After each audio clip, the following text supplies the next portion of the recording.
Donc, pour nous présenter ces éléments, je vous demande d'accueillir Jean-Michel Soubérou, qui est donc directeur adjoint scientifique de la climatologie et des services climatiques à Météo France, et Julie Baudot de la Chambre régionale d'agriculture Occitanie, encore pour quelques heures.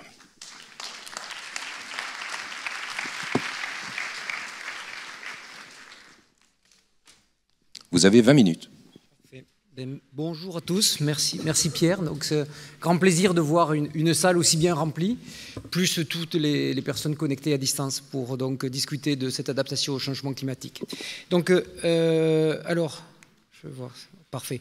Donc avant de rentrer dans les impacts sur les différentes thématiques agricoles, moi, je voulais vous proposer de lever la tête un petit peu et de regarder où on en est au niveau du système climatique planétaire, et en sachant que donc, la COP28 se termine aujourd'hui. Et à l'entrée de cette COP28, l'Organisation mondiale de la météorologie a communiqué sur un pré-bilan de l'année 2023. Et donc l'année 2023, au niveau planétaire, sera à coup sûr l'année la plus chaude donc, jamais observée. Et elle atteindra donc une anomalie qui devrait se situer aux alentours de 1,4 degré. C'est pour dire que donc, sur une année particulière, on commence à se rapprocher des 1,5 degré. La situation est assez préoccupante depuis l'été dernier, notamment parce qu'on observe un décrochage sur un certain nombre d'indicateurs, la température de l'air, mais aussi la température des océans dans de nombreuses régions du monde, la banquise antarctique. On a, en termes de température de l'air, pour la première fois, là aussi, de l'histoire, on a atteint une anomalie sur une journée de 2 degrés à l'échelle planétaire. Donc tout ça, ça nous amène sur des évolutions qui sont très fortes aujourd'hui, et qui renforcent donc cette journée, je crois, le sens de cette journée sur l'adaptation. Alors donc toujours en termes de messages, je pense que c'est important de partager le diagnostic sans ambiguïté et d'avoir bien compris que ce changement climatique est lié à la responsabilité unique des activités humaines. On a encore aujourd'hui trop de Français, un quart a priori d'après le dernier sondage d'opinion, qui ne sont pas tout à fait convaincus de cette affaire-là. Donc si on n'est pas convaincu, je pense qu'après dans le passage à l'action pour l'adaptation, c'est des choses qui vont poser problème. Donc le changement climatique est lié à la responsabilité de l'homme, des activités humaines, et les concentrations de CO2 qu'on observe sur la planète, qui dépassent 420 parties par million, donc sont sûrement inédites depuis plus de 3 millions d'années. Le lien entre les impacts sont déjà mesurables dans de nombreux secteurs. Ce changement climatique, il induit dès à présent des modifications profondes du cycle de l'eau, donc on le voit notamment en termes d'événements extrêmes, que ce soit les sécheresses ou les pluies extrêmes et les inondations. Et l'intensité de ces événements va augmenter au fur et à mesure que le niveau de réchauffement va croître. Alors donc, si on revient en Occitanie, alors même si je sais que cette image des glaciers peut paraître un petit peu décalée par rapport à notre journée, pour moi c'est une illustration sous nos yeux des changements climatiques en Occitanie, et donc avec cette disparition rapide des glaciers sur les Pyrénées. Et donc les glaciers des Pyrénées qui sont suivis de manière étroite depuis les années 2000, et puis donc on a une connaissance bien sûr beaucoup plus ancienne. Les 2 années les plus importantes en termes de recul des glaciers se sont produites en 2022 et 2023, et au rythme actuel, d'ici une dizaine d'années, ils auront complètement disparu. Alors donc, si on en revient sur les éléments qui sont plus d'intérêt pour les activités agricoles, et donc à commencer par les températures, donc en Occitanie, donc l'augmentation des températures est particulièrement forte, donc je l'illustre sur la station de Toulouse-Blagnac, mais ce serait la même chose dans n'importe quel lieu de la région. La hausse de température dépasse les 1,5 degré depuis 1960. Les top 3 des 3 années les plus chaudes, c'est 2022, 2020 et 2018. Et il y a fort à parier que dans une quinzaine de jours, on dira que 2023 est la 2e année la plus chaude, donc 2023 va venir talonner 2022 et continue à renforcer cette accentuation du réchauffement climatique ces dernières années. Les vagues de chaleur observées aussi se multiplient, donc c'est le graphe que vous avez en haut à droite, et l'événement que l'on a connu au mois d'août est l'événement le plus intense que l'on ait jamais observé en Occitanie. Donc il est plus intense que 2003 et donc on a battu des records de température dans beaucoup d'endroits, plus de 42 degrés à Toulouse. En termes d'évapotranspiration, donc là aussi donc une tendance très forte donc à l'augmentation de plus de 25% depuis les années 70 et 2023 donc là aussi talonne 2022 donc on est toujours sur des dynamiques aussi impressionnantes. En termes de pluviométrie donc les messages sont bien sûr beaucoup moins nets que sur les températures.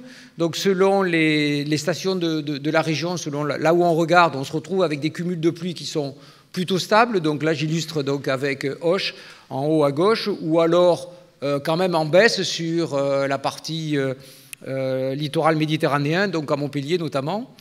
Et puis l'intensité des pluies extrêmes donc, est marquée par une forte évolution d'une année à l'autre, mais globalement donc une intensification, donc de l'ordre de 10%. Donc la traduction de cette hausse des températures, de cette hausse de l'évapotranspiration, avec une pluviométrie qui ne compense pas aujourd'hui, c'est donc un assèchement des sols, et donc vous êtes, je pense, les premiers à le constater, un assèchement des sols donc, qui apparaît en toute saison, donc en Occitanie, et une augmentation de la fréquence et de l'intensité des sécheresses, donc l'année 2022 est l'année qui a connu le plus de sécheresse donc, sur la région Occitanie. Et on voit aussi donc, que dans les top 4 des années sèches, donc, on retrouve beaucoup d'années donc, assez récentes. Voilà, et je crois que je donne la parole à Julie. Donc, au-delà des indicateurs climatiques donc, qui vous ont été présentés, ce qui va être intéressant pour le monde agricole, c'est de s'intéresser donc, à des indicateurs agroclimatiques. Donc ce sont au final des indicateurs climatiques, mais qui sont relus pour l'agriculture, c'est-à-dire qu'on va choisir des seuils et des pas de temps qui vont correspondre à certaines caractéristiques des productions agricoles. Donc on a monté un observatoire régional sur l'agriculture et le changement climatique qui s'appelle Oracle, donc en l'occurrence Oracle Occitanie, au travers desquels on étudie l'évolution de ces indicateurs. Donc ce sont des données Météo France. Ce qui est intéressant, c'est qu'on a une profondeur de données de 60 ans, donc un recul nécessaire pour voir s'il y a des tendances qui se dégagent à une échelle locale. Donc je vais vous présenter quelques indicateurs agroclimatiques qui sont traités dans cet observatoire. Le tout premier, c'est l'indice de fraîcheur des nuits sur le mois d'août et de septembre. Donc l'indice de fraîcheur des nuits, c'est la moyenne des températures minimales journalières, donc du 1er août au 30 septembre. Et donc pourquoi est-ce qu'on s'intéresse à cet indicateur? C'est parce que ça va être en lien avec la synthèse des composés organiques et derrière, ça peut avoir un impact sur la caractéristique des vins. Donc on a étudié 4 stations en Occitanie, Auch, Montauban, Nîmes et Perpignan. Et pour ces 4 stations, on va avoir une augmentation des températures minimales. Donc elles vont être en hausse d'environ 0,30 degrés par décennie, donc tous les 10 ans. Donc ça veut dire quasiment 2 degrés sur la période étudiée, donc sur les 60 dernières années. Et toutes ces évolutions sont significatives, c'est-à-dire qu'on a fait des tests statistiques et c'est une tendance qui n'est pas due au hasard, mais qui est bien réelle. Et donc ces températures minimales qui vont être en hausse, ça va venir impacter la maturation des raisins, mais ça peut impacter également la typicité des vins et leur coloration. Si on s'intéresse à un autre type d'indicateur pour un autre type de production, donc ici c'est le nombre de jours échaudants au printemps, donc du 1er mai au 30 juin. Donc le nombre de jours échaudants, c'est le nombre de jours où la température maximale journalière va dépasser ou être égale à 30 degrés. On a pris un seuil à 30 degrés ici pour les stations en Occitanie parce qu'on a déjà des variétés en Occitanie qui sont plus résistantes à la chaleur. Et donc on s'intéresse à cet indicateur parce qu'en mai, ça va être mai-juin, on va avoir la période de remplissage des épis et donc des jours échaudants, ça va venir impacter notamment les céréales à paille. Donc ce qui est constaté sur les 3 stations étudiées en Occitanie, dont Auch, Montauban et Montpellier, c'est une augmentation d'environ 1,2 jours de nombre de jours où la température maximale dépasse 30 degrés tous les 10 ans. Donc ça fait quasiment une semaine sur les 60 dernières années. Donc ça peut avoir un impact notamment sur les rendements pour les céréales à paille.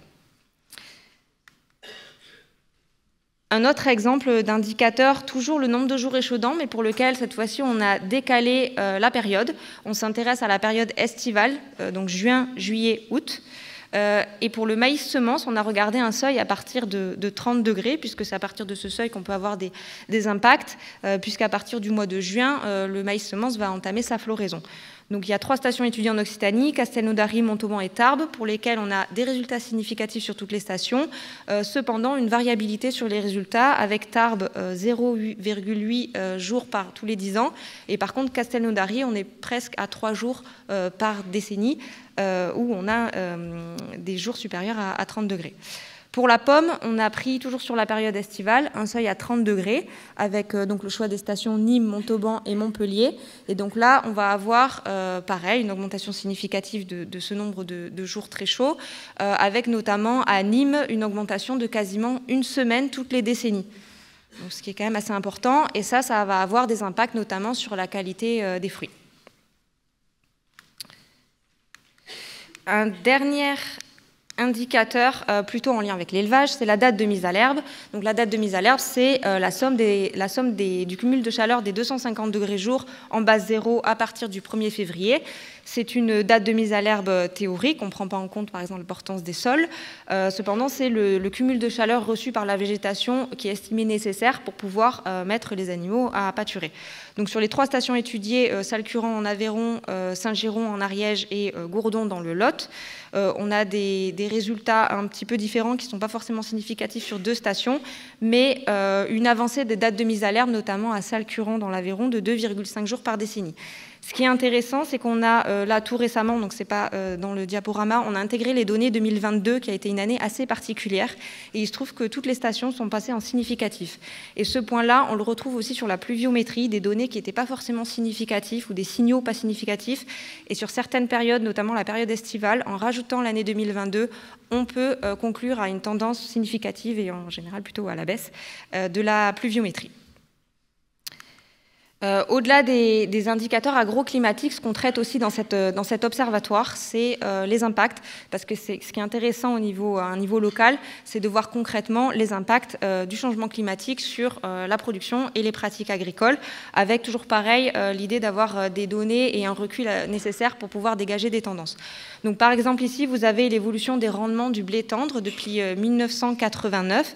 Donc ce qui est constaté, donc là le graphe est à l'échelle Occitanie, mais c'est la même courbe au final sur tous les départements étudiés.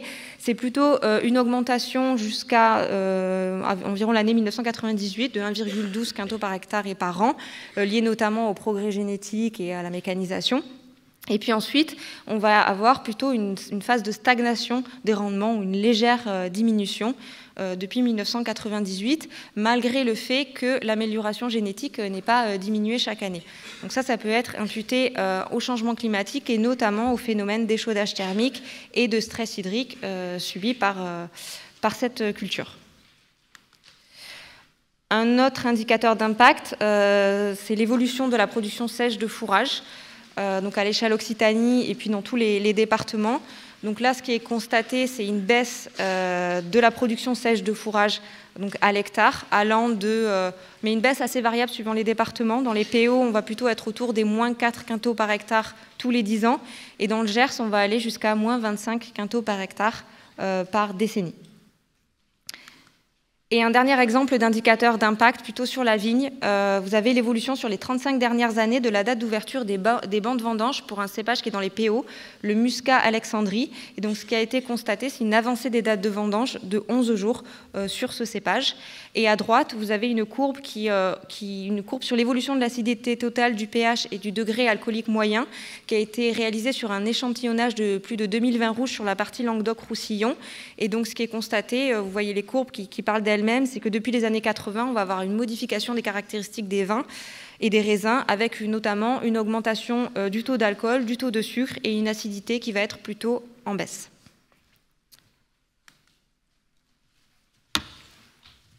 Merci Julie. Donc on va regarder maintenant donc, les futurs du climat donc, en Occitanie. Donc je vous ai mis quelques illustrations là pour vous dire un petit peu dans quelle direction on pouvait aller. Juste, j'aurais voulu m'arrêter un instant sur la façon dont on construit les projections climatiques et puis également donc, les références qui vont changer là, pour l'adaptation à partir de l'année prochaine.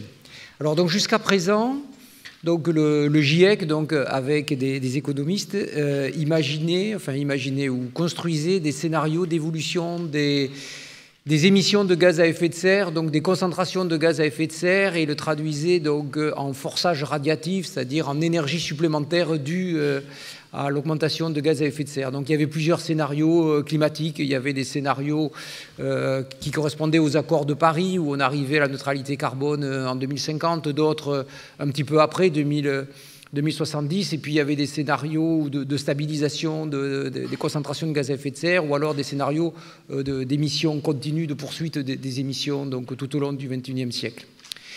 Dans le cadre donc, de la trajectoire de réchauffement de référence pour l'adaptation au changement climatique, le ministère de la Transition écologique donc, en France souhaite qu'il y ait une démarche harmonisée pour tous les secteurs en matière d'adaptation en France. C'est quelque chose qui va être mis en œuvre pour le prochain plan national d'adaptation au changement climatique.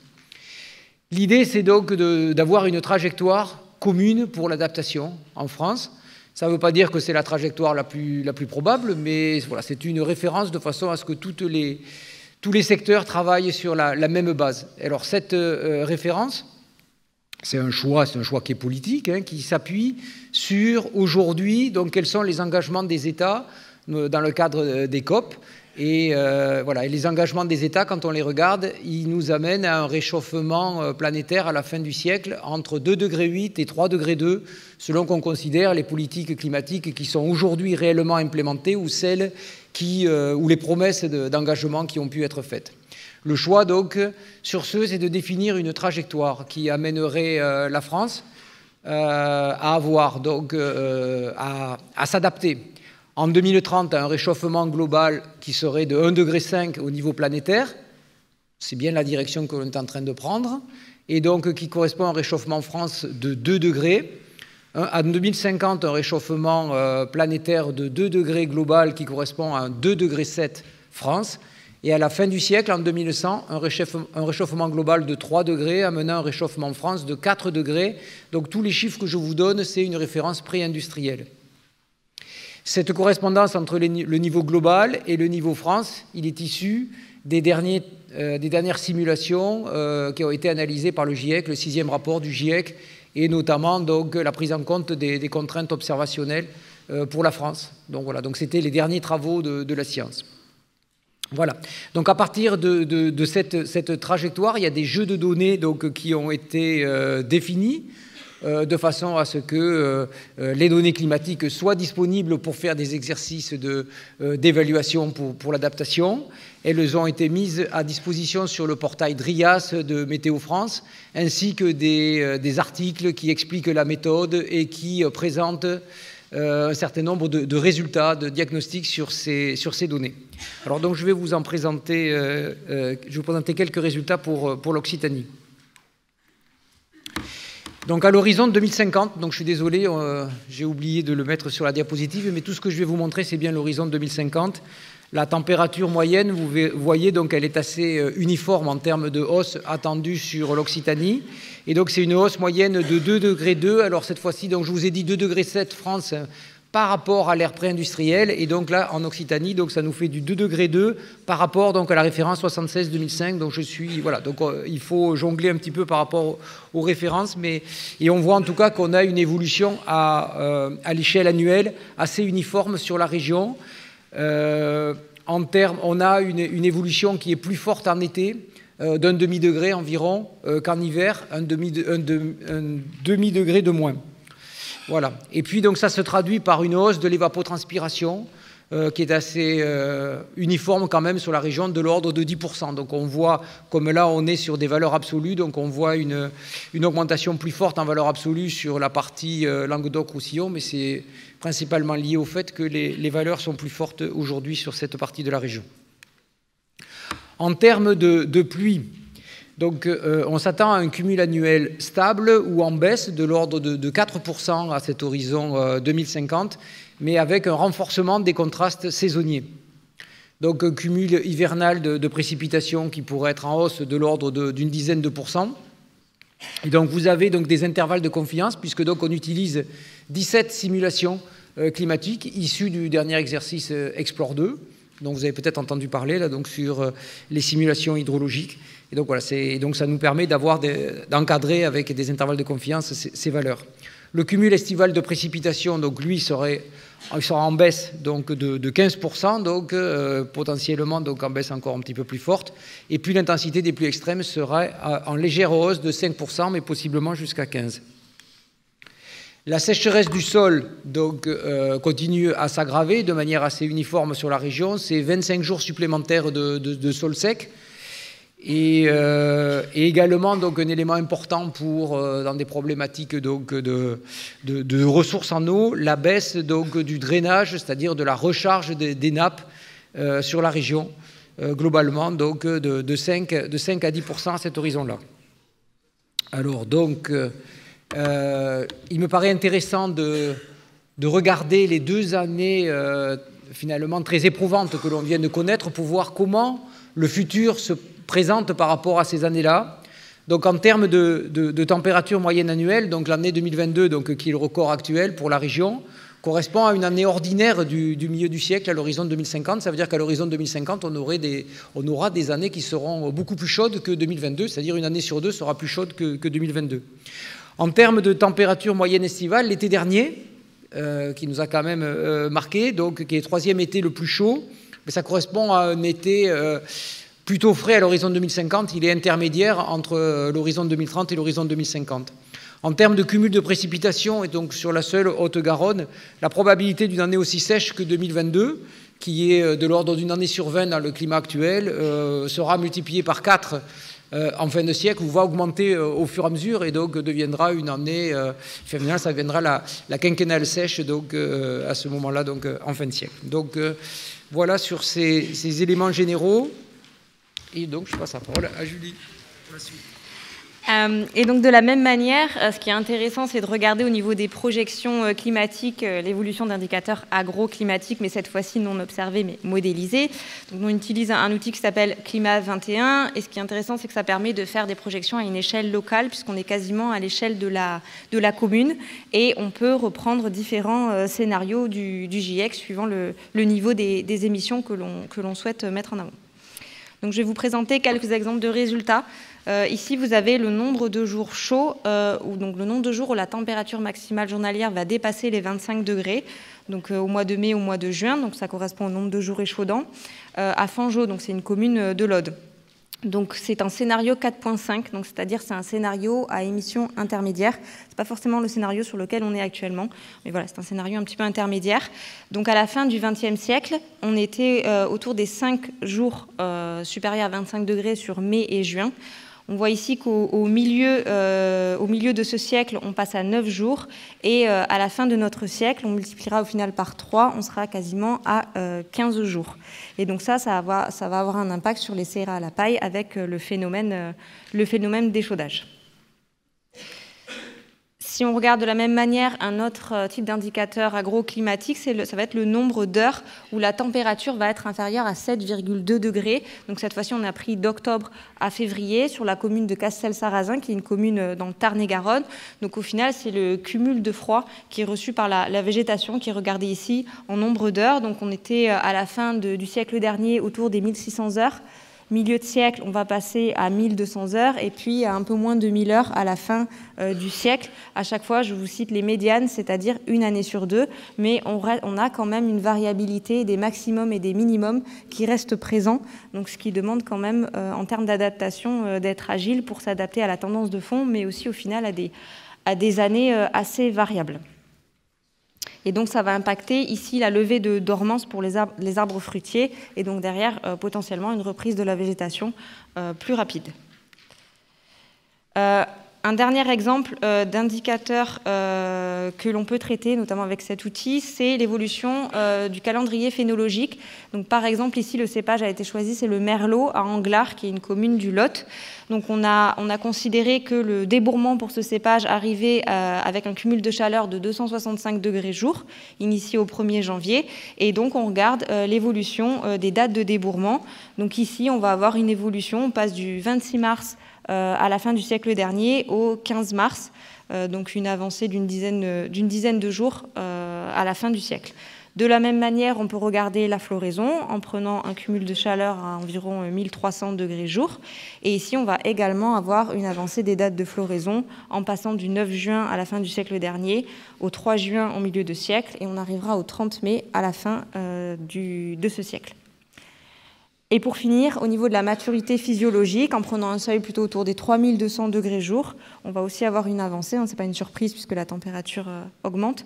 On va passer du 7 septembre à la fin du siècle dernier au 22 août. Donc derrière, une avancée des dates de vendange. Donc pour terminer, il existe beaucoup d'outils qui permettent d'avoir des données sur le climat observé, le climat passé, mais également sur le climat modélisé, en présentant différents types d'indicateurs. Donc ces outils sont plus ou moins accessibles en ligne, ça dépend des outils, mais ce qui est important, c'est de pouvoir s'approprier les outils. Il y a des formations qui sont mises en place, il y a des retours d'expérience pour pouvoir derrière travailler avec les agriculteurs en leur présentant ce type d'indicateurs et d'impact. Hop, merci.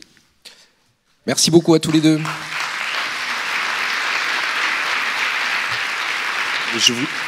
Je vous invite à me rejoindre pour répondre à quelques questions.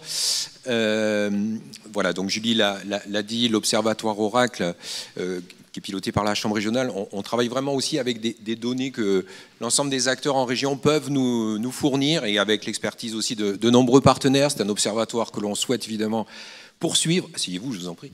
Et Pierre Collin, ici présent, qui nous accompagne dans cette démarche, ne me démentira pas, mais c'est vraiment un outil que je vous encourage à vous approprier. Juste avant de prendre les quelques questions, vous rappelez que vous avez donc vos livrets près de vous, qu'il y a un numéro de téléphone qui vous permet de poser les questions. Et au-delà de ce livret, vous pourrez retrouver l'intégralité des présentations dans les jours prochains sur notre site web, site internet de la Chambre régionale, et vous les aurez donc en peut-être meilleure qualité. Ariane, pour les quelques questions. Alors, en effet, il y a 3 questions et une remarque. Donc, je démarre par la remarque sur le fait que ce serait intéressant de rendre accessibles les données sur les indicateurs agroclimatiques sur Internet, potentiellement à tous, pour toutes les filières. En quelque sorte, un oracle un peu interactif. Donc voilà, une piste de travail pour la suite peut-être. 3 questions. Une première sur la construction du graphique sur l'évolution des rendements. Est-ce que l'agriculture biologique est prise en compte dans l'évolution des rendements, dans le sens, sur ces 10-15 dernières années, il y a eu beaucoup de conversions et ça a pu impacter les rendements les moyennes de rendement. Donc, est-ce que c'est pris en compte ou pas dans les graphiques ? Je pose les 3 questions peut-être et puis je vous laisse après répondre. Ils n'ont pas de quoi noter. Donc. Ah, bon, alors je te laisse répondre. Je réponds rapidement. Oui, c'est pris en compte puisque c'est l'ensemble des moyennes, c'est des données agrestes. Donc, c'est pris en compte. Après, il y a une étude qui montre que l'impact, par exemple, par rapport aux politiques comme la directive nitrate, qui a pu aussi impacter la question du bio, etc., il y a quand même une part résiduelle de la diminution des rendements ou de la stagnation qui est imputable au changement climatique. Mais en effet, c'est peut-être pas la totalité de la stagnation des rendements, de l'écart entre le progrès génétique et les rendements actuels. Une deuxième question. Avons-nous des données sur l'impact du changement climatique sur l'exercice des métiers de l'agriculture, notamment en matière de compétences et d'organisation du travail ? Alors, ce serait intéressant. Actuellement, c'est vrai qu'on n'a pas ces données dans l'observatoire Oracle. Après, il faut se tourner vers le PEP, qui pourra sûrement donner plus d'éléments. Je pense qu'en fait, c'est pas une question, c'est un appel à élargir le champ d'Oracle. C'est ça, Yasmina, on comprend bien la question ?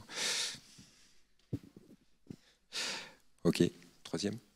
Et une troisième question, au regard de l'accélération du changement climatique qu'on vit actuellement, est-ce que le scénario 8.5 est celui à prendre en compte pour ajuster les actions d'adaptation, et du coup le scénario 4.5 qui est plus souvent utilisé, est-ce qu'il est toujours pertinent, représentatif du coup vis-à-vis de la trajectoire actuelle qu'on connaît? Oui, donc là le contexte que je vous ai présenté, là, donc d'avoir cette trajectoire donc commune d'adaptation en France, finalement elle évite cette question, ou plutôt donc elle donne une réponse à cette question, et donc c'est pas un scénario ni 4.5 ni 8.5. Je pense que progressivement, donc c'est quand même, donc en tout cas pour quand on va avoir besoin de comparer l'exercice d'adaptation donc de la filière agricole par rapport donc à d'autres filières, c'est donc cette trajectoire donc de réchauffement à mon avis qui est à considérer.